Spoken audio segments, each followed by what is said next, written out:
पदाधिकाऱ्यांच्या विरोधानंतर उमेदवारी अर्ज त्यांना मागे घ्यावा लागला। उमेदवारी अर्ज मागे घेताना पूजा मोरेंना अश्रू अनावर झालेले पाहायला मिळाले। स्थानिक पदाधिकाऱ्यांच्या विरोधानंतर उमेदवारी अर्ज पूजा मोरे यांना मागे घ्यावा लागला।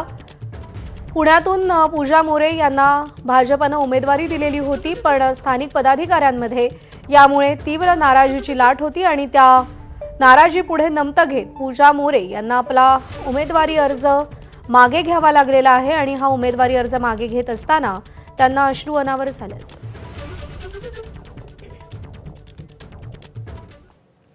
आणि यानंतर आपण पुढची बातमी पाहूयात। नाशिकमधून ठाकरेंच्या शिवसेनेतून भाजपत दाखल झालेले सुधाकर बडगुजर हे भाजपच्या पदाधिकाऱ्यांनाही भारी पडलेत का, असा सवाल आता उपस्थित केला जातोय। एकीकडे एका तिकिटासाठी निष्ठावंत रक्ताचं पाणी करत होते, पदाधिकाऱ्यांकडे विनवणी करत होते आणि